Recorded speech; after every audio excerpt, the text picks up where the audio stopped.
Hello guys, welcome back to the channel. आज हम देखने वाले हैं ऑपरेटिंग सिस्टम की यूनिट 3। ऑपरेटिंग सिस्टम की यूनिट 3 में हम क्या देखेंगे, जो हमारे पीवाईक्यूज क्वेश्चंस है वो हम सॉल्व करेंगे और जो सारे इंपॉर्टेंट टॉपिक्स है वो हम सॉल्व करने वाले हैं इस वीडियो में। इस वीडियो में हम क्या करेंगे, जो भी हमारे पिछले 2 से 3 साल में क्वेश्चन है उनको भी कवर करेंगे और ये यूनिट हमारी वही सब करने से काफी अच्छे से हो जाएगी। तो करते हैं वीडियो को स्टार्ट, बढ़ते हैं अपने पहले टॉपिक की तरफ। क्या डिस्कस करेंगे आज हम इसमें, सबसे पहले डिस्कस करेंगे प्रोसेस और प्रोसेस की स्टेट, जो कि एकेटीव 16-17 में 10 नंबर में क्वेश्चन पूछा जा चुका है कि what is process and process state होती क्या, with the help of diagram आप उसका एक्सप्लेन कीजिए। तो प्रोसेस है क्या? In operating system a process is a program. Operating system में प्रोसेस क्या एक प्रोग्राम है दैट इज बीइंग एग्जीक्यूटेड। अगर एक प्रोग्राम है वो स्टैटिक आइडेंटिटी है तो वो प्रोग्राम है। जैसे हम प्रोग्राम को एग्जीक्यूट करेंगे तो वो क्या बन जाता है, हमारा एक प्रोसेस बन जाता है। During its execution a process goes through different stage. जब भी हम किसी प्रोसेस को एग्जीक्यूट करते हैं तो वो जब भी हम उसको एग्जीक्यूट करेंगे तो वो सेवरल स्टेजेस से गुजर के जाएगा। तो वो स्टेजेस हैं क्या?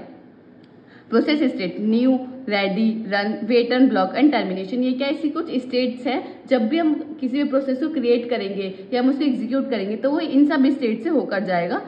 तो ये सब उसकी 5 स्टेट्स हैं। वही मैंने लिखा था, process from its creation to complete passes through the various state. जब हम उसको क्रिएट करते हैं, जब हम उसको कंप्लीशन स्टेट तक पहुंचाते हैं तो वो इसके कुछ स्टेजेस होते हैं जिनसे वो जाता है, गुजर कर जाता है। मिनिमम जो उसके होते हैं ये 5 स्टेजेस होते हैं जो मैंने आपको बताई, new, ready, run, wait and block and termination. ये इसकी 5 मिनिमम स्टेट्स है। इससे ज्यादा भी हो सकती है लेकिन ये क्या मेन और मिनिमम स्टेट्स है। अब हमारी पहले क्या आती है, न्यू। न्यू हमारी क्या होती है, न्यू को मैं आपको समझाती हूँ कि न्यू स्टेट बेसिकली है क्या। न्यू स्टेट है क्या, जो भी हमारा प्रोसेस है वो कहाँ है, हमारा सेकेंडरी मेमोरी में है। अगर हम प्रोसेस को सेकेंडरी मेमोरी से पिकअप करके मेन मेमोरी में लाएंगे, अभी मेन मेमोरी में लाएंगे, सिर्फ हमने क्या किया, सेकेंडरी मेमोरी से उसे पिकअप किया और मेन मेमोरी हम उसे लाने वाले हैं, तो that is called new state. ठीक है, वो क्या होगी हमारी न्यू स्टेट, यानी हमने उसे मेन मेमोरी से पिक कहाँ कर लिया, वो सेकेंडरी मेमोरी से कहाँ पिकअप कर लिया, मेन मेमोरी में। A process which is going to be pick up by the operating system वही into the main memory is called new process. कि हमने कोई भी ऑपरेटिंग सिस्टम क्या करेगा, कोई भी प्रोसेस को पिकअप करेगा सेकेंडरी मेमोरी में और उसको किस में लाएगा, मेन मेमोरी में। उसको क्या बोलते हैं, न्यू प्रोसेस। नेक्स्ट स्टेट क्या है, रेडी स्टेट। रेडी स्टेट क्या है, whenever a process is created it is directly enter in the ready state. जब भी हमारा प्रोसेस क्रिएट हो गया, हमने क्या करा, उसे सेकेंडरी मेमोरी से किस में लिया, मेन मेमोरी में हमने पिकअप कर लिया, तो क्या होगा, यानी अब वो मेन मेमोरी में आ चुका है। तो इसका मतलब क्या है, वो रेडी स्टेट में। जब वो रेडी स्टेट में है यानी वो प्रोसेस किस में है, हमारा मेन मेमोरी में।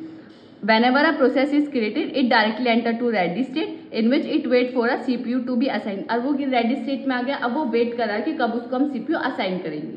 तो वो क्या होती है उसकी रेडी स्टेट। देन आती है उसकी क्या, रनिंग स्टेट। रनिंग स्टेट में क्या होता है कि one of the processes from the ready state जब will be chosen by the operating system depending upon the scheduling algorithm.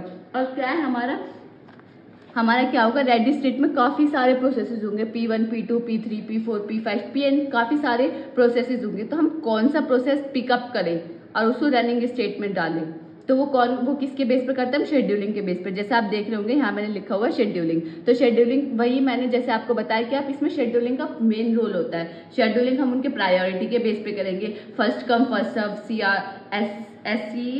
TF, काफी सारी शेड्यूलिंग एल्गोरिथम है। किसी का भी यूज करके हम क्या करेंगे, अपने प्रोसेसेस को चूज करेंगे कि कौन सा प्रोसेस हम किस रनिंग स्टेट में डालेंगे। ये होता है प्रीएम्पशन। प्रीएम्पशन यानी जैसे मैंने इसमें लिखा है प्रीएम्पशन यानी P1 हमारा रनिंग स्टेट में है, लेकिन P1 से जो ज्यादा प्रायोरिटी वाला है जैसे P5 वो उस टाइम आ गया हमारा, तो हम क्या करेंगे, फोर्सफुली P1 को रोकेंगे कि अभी आप रुक जाओ, अभी आप एग्जीक्यूट मत हो।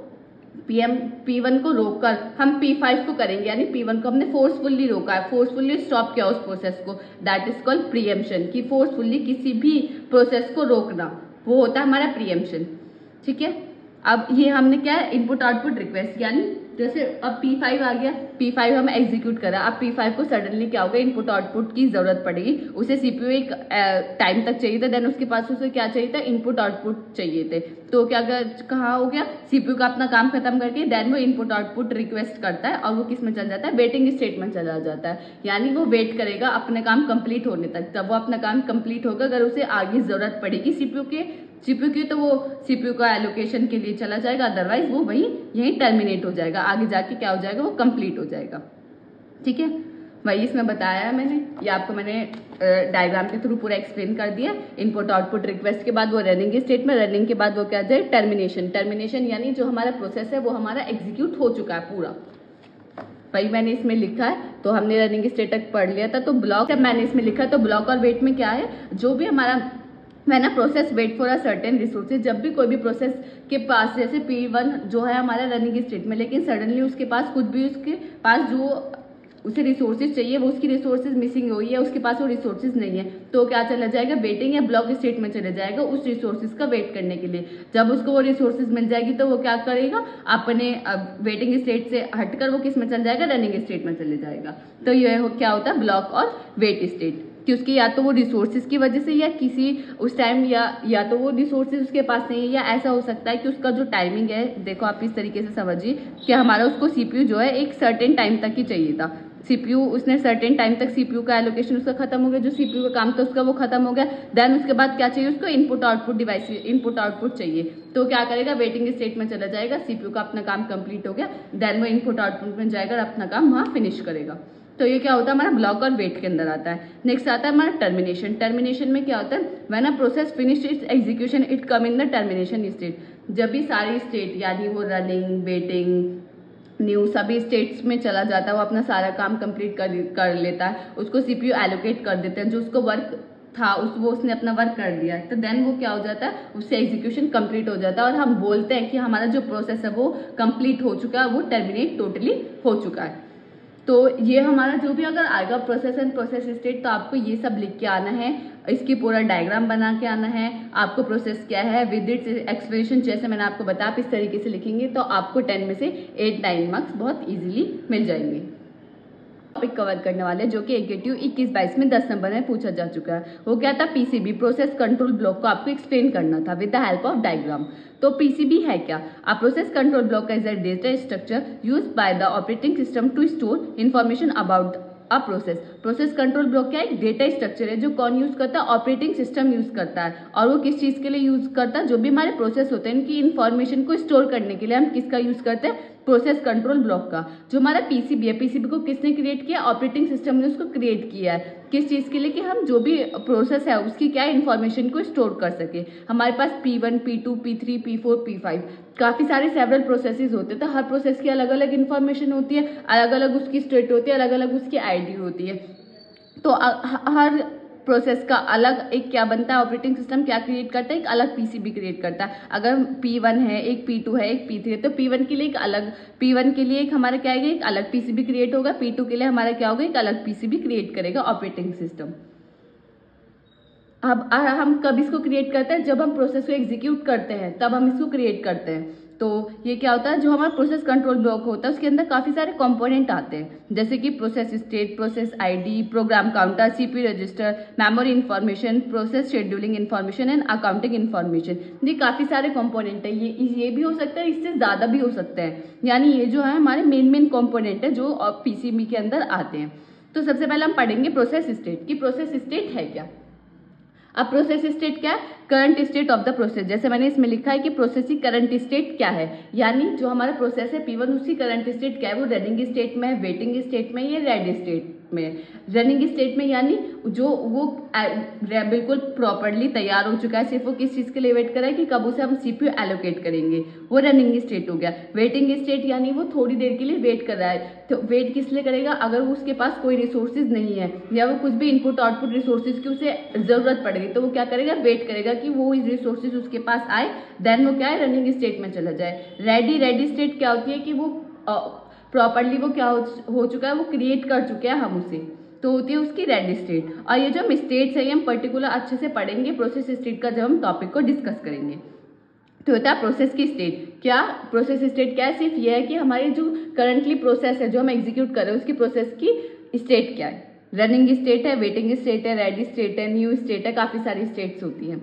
अब है प्रोसेस आईडी। प्रोसेस आईडी क्या है? Uniquely identify for each process, यानी हमारे पास P1, P2, P3, P4, P5 ये सारे प्रोसेसेस हैं। अब आप इसको आइडेंटिफाई कैसे कर रहे हैं कि P1 प्रोसेस ये है, P2 प्रोसेस ये है, P3 प्रोसेस ये है, तो उनके पास क्या होती है? यूनिक आइडेंटिटी होती है, जिसकी वजह से हम प्रोसेस को एक आइडेंटिफाई कर पाते हैं, जिसको बोलते हैं प्रोसेस आईडी। जैसे मैं हूँ, आप है, आप लोगों की हमारे पास क्या है? हमारी एक आईडी है, यानी हमारे एक नेम है, तो वो क्या है? यूनिकली आइडेंटिफाई कर पाते हैं हम सेवरल पर्सन में। अगर हमारे पास 10 पर्सन है तो हम अपने आप को यूनिकली आइडेंटिफाई कर पाते हैं, किसकी वजह से? अपने नेम की वजह से। इसी तरह काफी सारे प्रोसेस होंगे, P1, P2, Pn तक अगर कोई भी प्रोसेस होगा तो हम उन्हें किस वजह से यूनिकली आइडेंटिफाई कर पा रहे हैं? उनके प्रोसेस आईडी की वजह से, क्योंकि उनके पास एक यूनिकली आईडी है, जिसकी वजह से हम पता लगा पा रहे हैं कि P1 प्रोसेस ये है, P2 प्रोसेस ये है।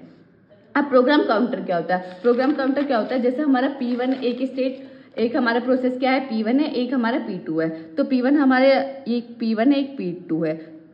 अब P1 हमारा रनिंग स्टेट में, यानी वो एग्जीक्यूट हो रहा है, तो जो भी हमारी नेक्स्ट इंस्ट्रक्शन, जैसे P2 हमारी क्या होने वाली है? एग्जीक्यूट होने वाली है, तो प्रोग्राम काउंटर क्या करेगा? नेक्स्ट इंस्ट्रक्शन का एड्रेस को स्टोर करेगा अपने अंदर, जो हमारी स्टेट एग्जीक्यूट होने वाली है। P1 तो हमारी एग्जीक्यूट हो रही है, P1 के बाद किसका टर्न है? P2 का, तो P2 का एड्रेस कौन स्टोर करेगा? Program counter. क्यों करेगा? क्योंकि ऐसी दूसरी इंस्ट्रक्शन है जो हमारी क्या होने वाली है? एग्जीक्यूट होने वाली है। तो वही मैंने इसके अंदर लिखा है, address of the next instruction to execute. ये क्या करता है? नेक्स्ट इंस्ट्रक्शन के एड्रेस को अपने अंदर होल्ड करता है, जो एग्जीक्यूट होने वाली है। वो किसका वर्क होता है? हमारे प्रोग्राम काउंटर का।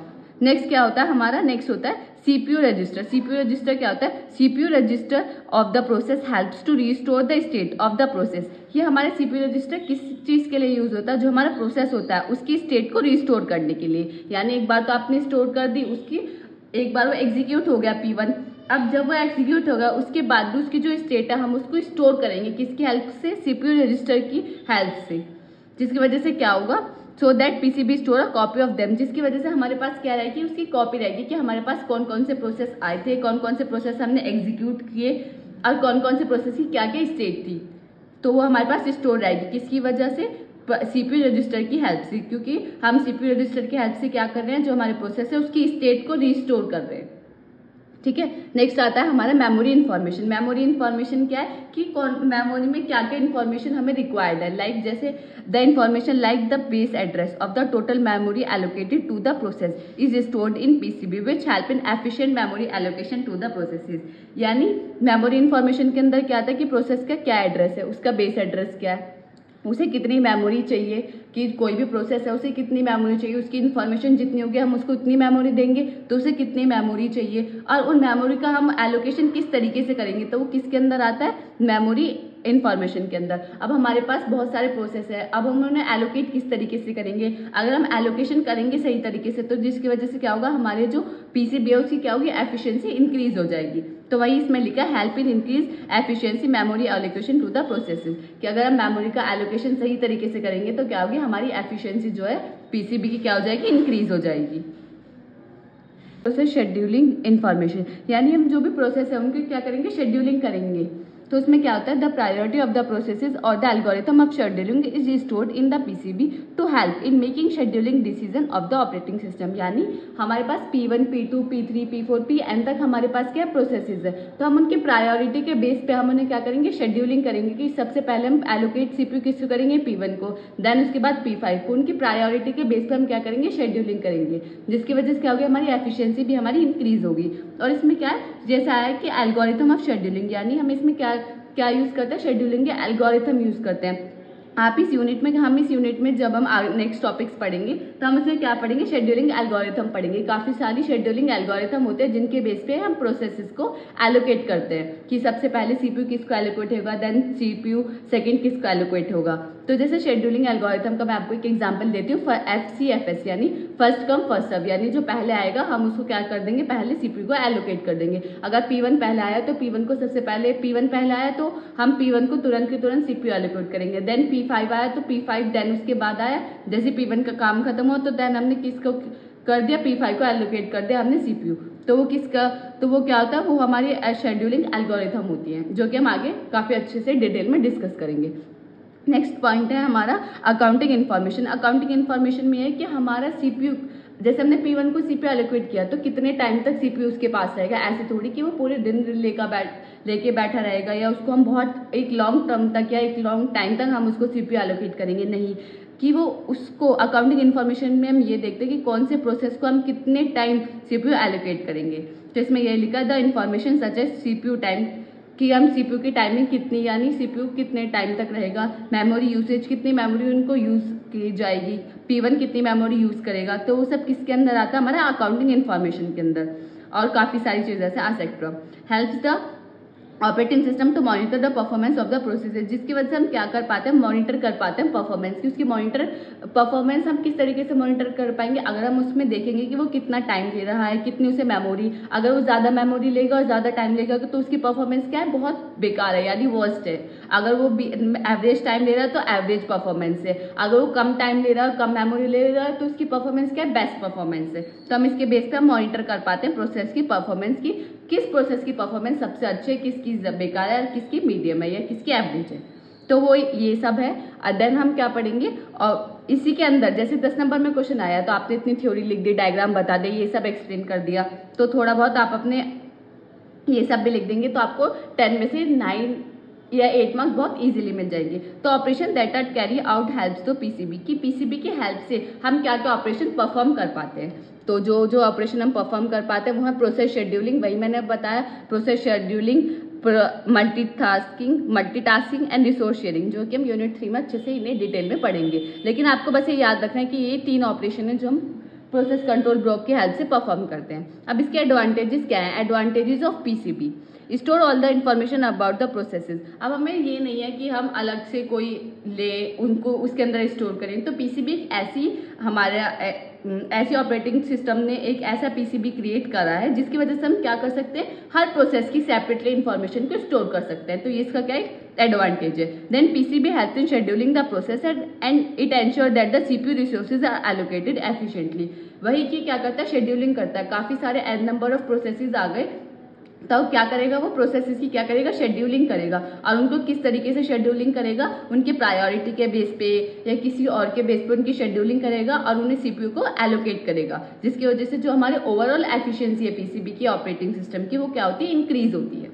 अब डिसएडवांटेजेस क्या है, to store the PCB for each and every process there is an significant usage of memory, so PCB add extra memory usage. यानी अब हमारे एन नंबर ऑफ प्रोसेसेस है, अब हमें हर प्रोसेस के लिए क्या बना रहे हैं, एक सेपरेट पीसीबी बना रहे हैं। अगर P1 है तो उसके लिए अलग सेपरेट पीसीबी बना रहे हैं, P2 है तो अलग सेपरेट पीसीबी बना रहे हैं। तो एन नंबर ऑफ प्रोसेसेस है तो हम एन नंबर ऑफ पीसीबीज बना रहे हैं, जिसकी वजह से हमारा जो मेमोरी, हमें एक लार्ज अमाउंट ऑफ मेमोरी हमें चाहिए पीसीबी को क्रिएट करने के लिए और एक्स्ट्रा मेमोरी हमें उसमें यूज होती है। तो ये इसका एक बहुत मेन डिसएडवांटेज है पीसीबी का।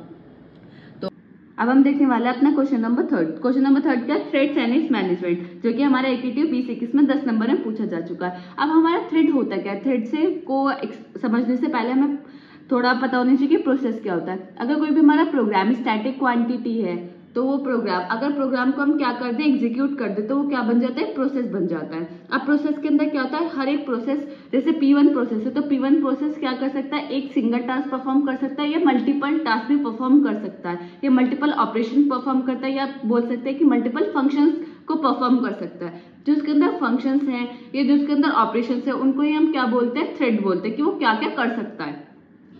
तो a thread is like a single path execution within a program. Thread क्या है, सिंगल पाथ एग्जीक्यूशन है प्रोग्राम के अंदर। It is a smallest unit of processing that can be perform in an operating system. ये सबसे smallest unit है operating system की।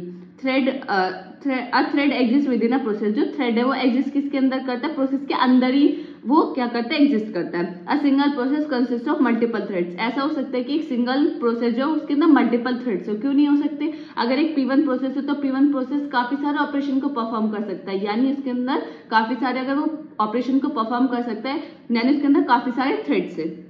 अ thread is also known as light weight. Thread को हम क्या बोलते हैं, लाइट वेट भी बोलते हैं। जैसे रियल में थ्रेड होता है ना, इसी तरीके से ये थ्रेड होता है, बहुत लाइट वेट होता है।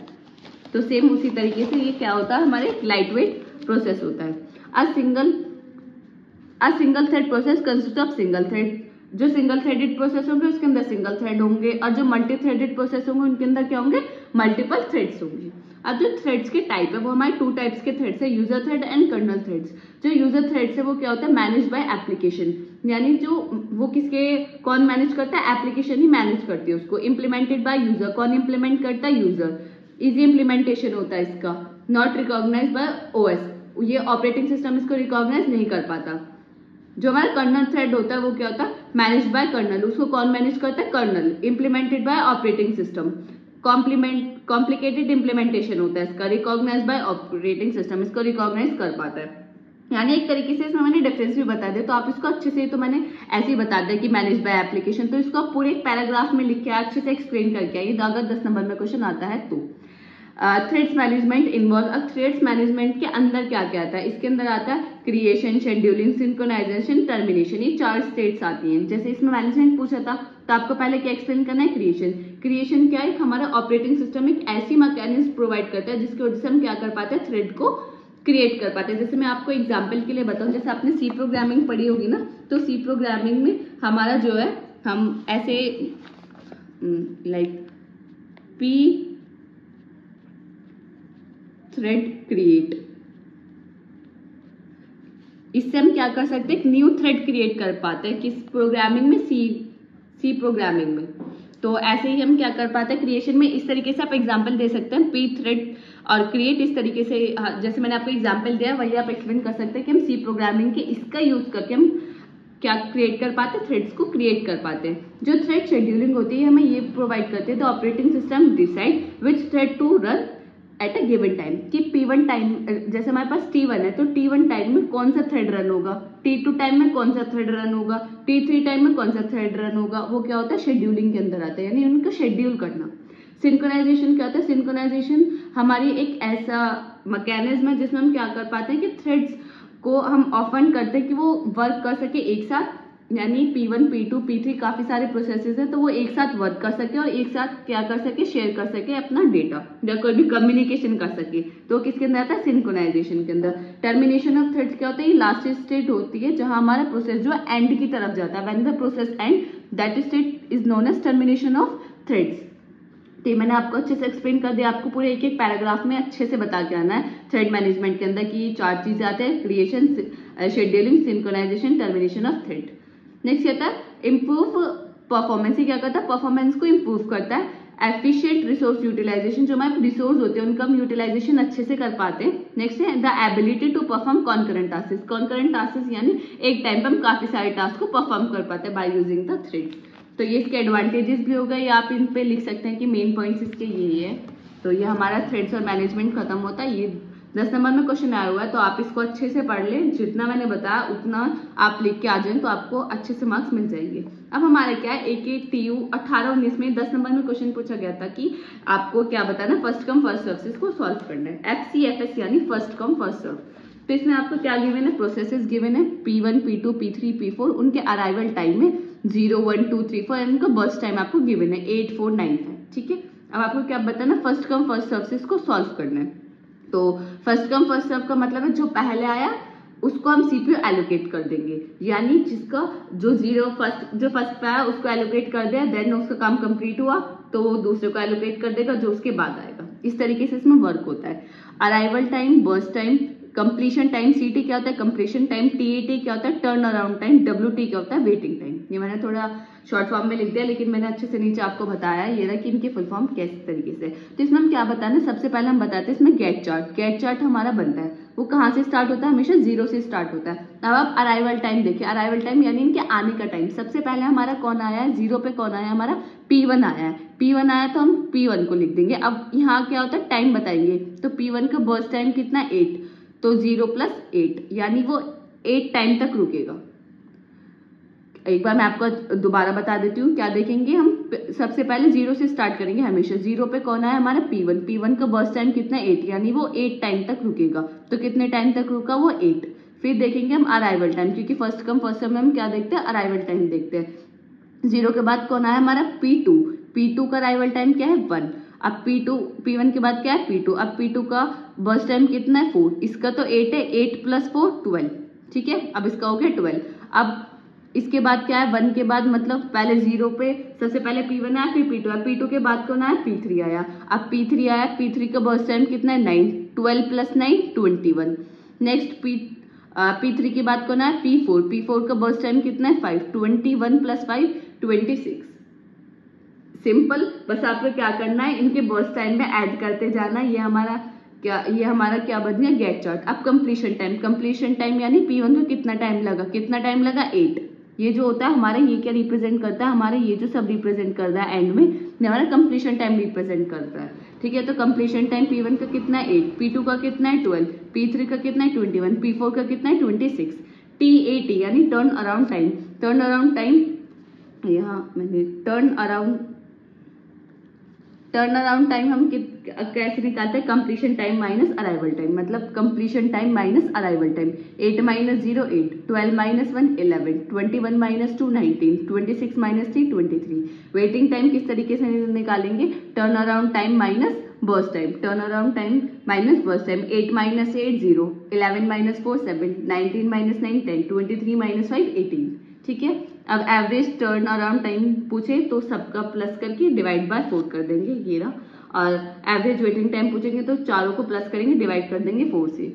ठीक है, अब ये मैंने आपको बता दिया नीचे, TAT turn around time, WT क्या होता है, वेटिंग टाइम। एक बार मैं आपको फिर से बता देती हूँ कैसे करना है। फर्स्ट कम फर्स्ट सर्व में जो पहला आएगा उसको हम CPU एलोकेट कर देंगे। बर्स्ट टाइम हमारा बताता है कि वो कितनी देर तक रुकेंगे। अराइवल टाइम हमारा ये बताता है कि वो कब आए थे, मतलब उनका अराइवल टाइम क्या है, किस टाइम वो आए थे, वही।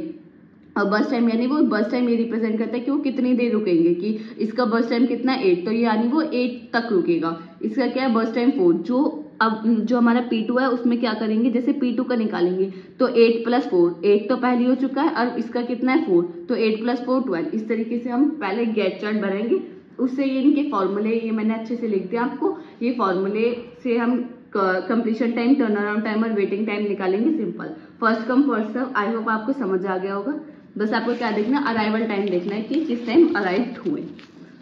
हमारा AKTU 18-19 में हमारा क्या होता है, SRTF shortest remaining time first का क्वेश्चन पूछा गया था 10 नंबर में। सेम यही पूछा गया था कि आपको ये बताना है।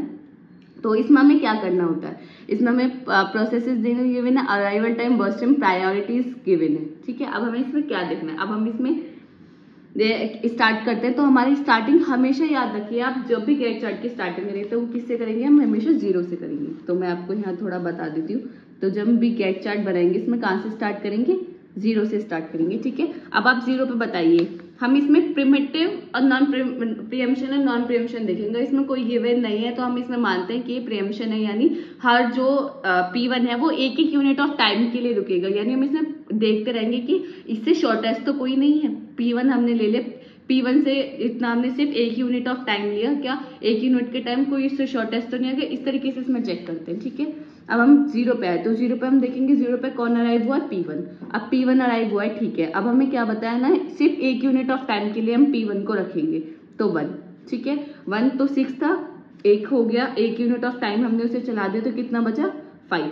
ठीक है, अब उसके बाद हम क्या देखेंगे, उसके बाद हम देखेंगे नेक्स्ट, इसमें हमें 1 यूनिट ऑफ टाइम के लिए। अब हम देखेंगे 1 पे। अब 1 पे कौन कौन अराइव हुआ, अब आप देखो अराइवल टाइम 0 1 1 पे यानी रेडी क्यू। अब हम इसमें रेडी क्यू बनाएंगे तो P1 तो पहले से ही है क्योंकि वो कंप्लीट नहीं हुआ, 5 रिमेनिंग रह गया है। तो अब हमारा कौन अराइव्ड हो गया, हमारा P2।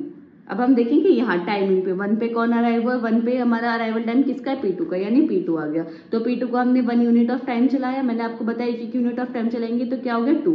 अब 2 पे आप देखो 2 पे कौन अराइव हुआ, अब इसको 1 कैंसिल कर देंगे तो क्या बचा हमारा 3। ठीक है, 4 था इसका, अब हमने 1 यूनिट ऑफ टाइम चला गया तो हमारा क्या बचा 3। ठीक है, अब आप देखो अब हमारा क्या आ गया, अब हम 2 पे, तो 2 पे कौन आ गया, हमारा P1 भी आ गया, P1 भी आ गया है, P2 भी आ गया है, P3 भी आ गया है, तीनों आ गए हैं। लेकिन P1 का बर्स्ट टाइम कितना है 5, P2 का बर्स्ट टाइम कितना है 3, P3 का बर्स्ट टाइम कितना है 5। अब आप देखो, अब जब हम क्या देखेंगे, सबसे पहले जब shortest remaining time first SRTF का यूज करेंगे तो हम इसमें क्या देखेंगे, बर्स्ट टाइम चेक करेंगे कि कौन से प्रोसेस का बर्स्ट टाइम सबसे कम है, जिसका मिनिमम बर्स्ट टाइम होगा उसको हम लेते रहेंगे। तो अब हम इन तीनों में देखेंगे 2 पे ये तीनों अराइव्ड हुए हैं, तो अब हम इन तीनों में देखेंगे इन तीनों में सबसे कम बर्स्ट टाइम किसका है, P2 का, यानी इसको 1 यूनिट ऑफ और चला देंगे तो आ गया 3। अब ये कितना हो गया 2। अब देखेंगे 3 पे कौन अराइव हुआ हमारा, 4 हो गए, P1 P2 P3 P4। P4 का कितना बर्स्ट टाइम है 8। ठीक है, अब हमारे पास 4 अराइव हो गया। अब हम इसमें से देखेंगे सबसे मिनिमम किसका, P2 का। अब P2 को दोबारा चलाएंगे तो कितना हो गया हमारा 4। फिर क्या देखेंगे 1, मतलब एक और बार चलाना है तो वो हमारा हो गया 5। इसको आप एक बार भी लिख सकते हो, जैसे मैंने यहाँ जैसे आगे हम एक बार ही लिख देंगे या ऐसे। ठीक है, अब P2 तो हमारा हो गया कंप्लीट। अब इन तीनों में देखेंगे सबसे कम बर्स्ट टाइम किसका, P1 और P3 का क्या है, सेम बर्स्ट टाइम है। तो इस टाइम हम क्या देखेंगे, प्रायोरिटी चेक कर P1 और हम P3 में क्या चेक करेंगे कि सबसे पहले कौन आया, फर्स्ट कम फर्स्ट सर्व। तो सबसे पहले कौन आया, P1 आया, तो इसलिए हम किसको लिखेंगे, P1 को देखेंगे। हम इसमें क्या देखेंगे, ये देखेंगे कि अराइव्ड सबसे पहले कौन हुआ है, P1 और P5 में। P1 और P3 में कौन अराइव्ड हुआ, P1 अराइव्ड हुआ है, तो हम किसको ले लेंगे, P1 को ले लेंगे। ठीक है, अब हमने इसके बाद किसको ले लिया, P1 को ले लिया। P1 को अब हम चलाएंगे, हमें पता है इससे मिनिमम ये है, तो हमने क्या चला दिया, इसको पूरा चला दिया 5 यूनिट, या आप एक एक करके चलाए, सेम बात है। अब P1 का 0 हो गया टोटल। अब 5 और 8 में सबसे बर्स्ट टाइम किसका कम है, P3 का, तो P3 को पूरा चला दिया। फिर क्या हो गया 15, फिर इसको पूरा चला दिया 8, फिर क्या हो गया 23। ठीक है, सिंपल। अब हमने इसमें क्या देखा, एक बार मैं आपको और अच्छे से एक्सप्लेन कर देती हूँ। सिर्फ हमने इसमें क्या देखा, एक एक यूनिट ऑफ टाइम के लिए हमें इसे चलाना है। फिर जहाँ हमारा ये सेम आ जाता है वहां हम देख लेते हैं बर्स्ट टाइम। वहां हम क्या देखेंगे, जिसका मिनिमम बर्स्ट टाइम है उसका हम उसको हम रेडी क्यू से CPU में ले आएंगे, यानी गेट चार्ट में उसको इंक्लूड कर देंगे, जिसका क्या होगा, बर्स्ट टाइम कम होगा। ठीक है, जिसका बर्स्ट टाइम कम होगा हम उसको इंक्लूड करते जाएंगे और लास्ट में हमारी गेट चार्ट कंप्लीट हो जाएगा। गेट चार्ट जैसे ही कंप्लीट हो जाएगा और जहां हमारा बर्स्ट टाइम सेम हो जाता है वहां क्या हम देखते हैं अराइवल टाइम की। उससे पहले सबसे पहले कौन आया, जैसे P1 और P3 में हुआ था, तो P1 और P3 में कौन पहले आया था, P1 आया था, तो हमने किसको पहले लिया, P1 को पहले लिया। अब उसके बाद हमें क्या निकला है, completion time, turn around time और वेटिंग टाइम। कंप्लीशन टाइम वही देखेंगे P1 को कंप्लीट होने में कितना टाइम लगा। अब हम यहाँ नहीं देखेंगे P1 सबसे लास्ट में क्या है यहाँ, तो इसका कंप्लीशन टाइम कितना है 10। P2 को कितना टाइम लगा, P2 यहाँ सबसे लास्ट में क्या है 5, यानी इसके बाद दोबारा P2 नहीं आया। आप ये भी समझ सकते हैं। P3 का बर्स्ट टाइम कितना है 15, P4 का कितना है 23। ठीक है, burst time, turn around time उससे निकालेंगे और वेटिंग टाइम फॉर्मूले से, और फिर क्या निकालेंगे हम, एवरेज टर्न अराउंड टाइम और average waiting time. Average turn around time में क्या करेंगे, चारों को प्लस करेंगे, डिवाइड बाय 4, 11.75।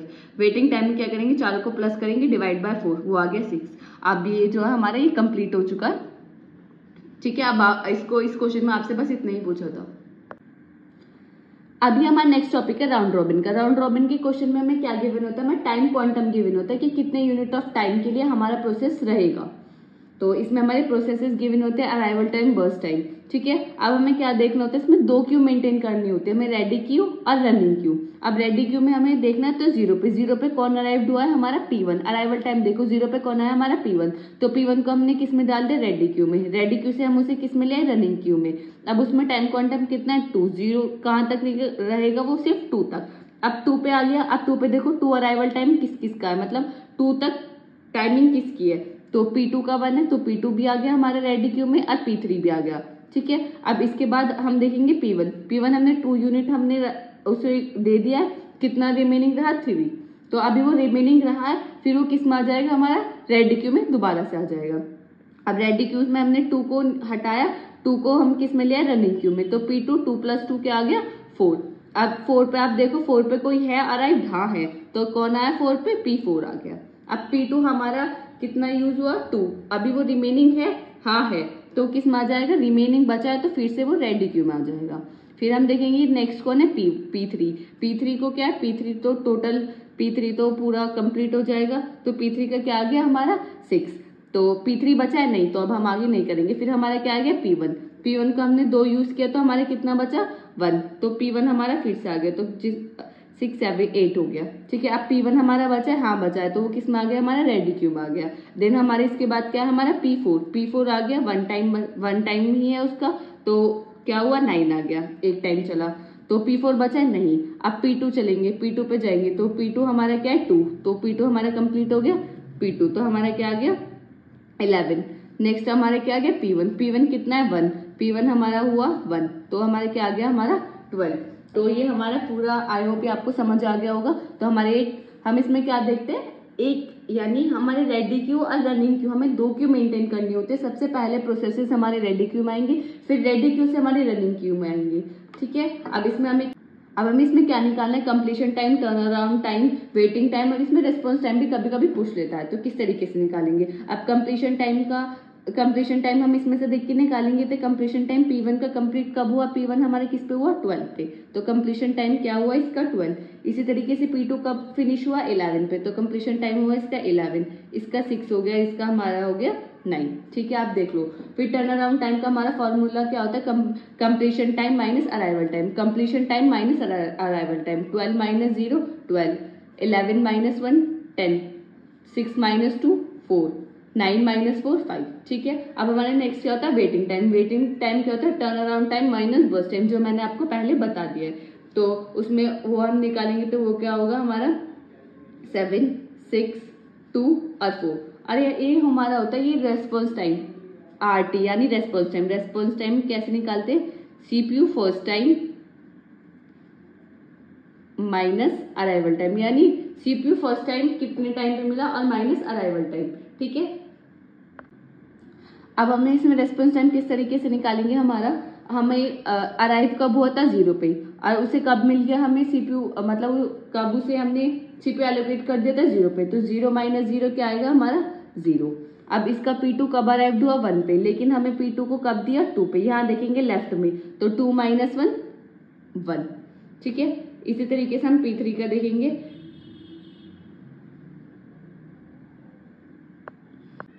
अब P3 का देखेंगे, P3 का हमारे क्या अराइवल टाइम 2, लेकिन हमने P3 को कब दिया 4 पे, तो 4 माइनस 2 2। इसी तरीके से P4 का क्या है 4, लेकिन P4 का हमने कब दिया 8 पे, तो 8 माइनस 4 4।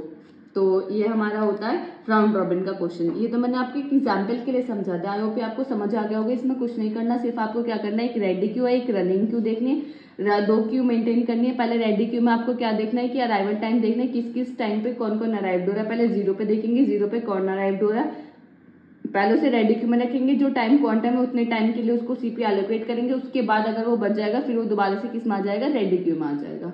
इसी तरीके से इसमें रेस्पॉन्स टाइम एक अलग था, response time CPU first time minus arrival time, ये इसका फॉर्मूला, ये आप याद कर लें। आई होप आपको समझ आ गया होगा। और ये राउंड रॉबिन के तो मैंने आपको एक एग्जाम्पल्स के थ्रू समझा दिया। राउंड रॉबिन का क्वेश्चन ये 2018-19 में आया, ये भी सेम है, इसका सॉल्यूशन मैंने किया हुआ। आप एक बार इसको ट्राई करें, अगर आपको ये समझ नहीं आता है तो देन मैं आपको अच्छे से दोबारा से उसको एक्सप्लेन कर दूंगी। ठीक है, और ये जो आपको नोट्स चाहिए, इसमें मैंने क्या करा दिया, आपको सारे इंपॉर्टेंट टॉपिक्स का आपको कवर करा दिया विद PYQs, जो भी अब तक न्यूमेरिकल पूछे गए हैं, जो भी थ्योरी से क्वेश्चन पूछा गया है। तो आई होप ये आपको समझ आ गया होगा। अगर आपको कोई भी डाउट है कमेंट सेक्शन में पूछ सकते हैं, और अगर आपको नोट्स चाहिए तो आप हमारा ज्वाइन कर सकते हैं टेलीग्राम चैनल, जिससे आप हमारे बाय कर सकते हैं हमारे नोट्स। और ये जो हमारे नोट्स है, इसमें जो सारे क्वेश्चंस के जो सॉल्यूशन है वो सारे प्रोवाइडेड है। और ये जो क्वेश्चन का जो मैं आपको राउंड रॉबिन का बता रही हूँ 18-19 का, उसमें वो सॉल्यूशन आपको प्रोवाइडेड मिलेगा, आप वहां से चेकआउट कर सकते हैं। मिलते हैं किसी अगली वीडियो में। Thank you for watching this video.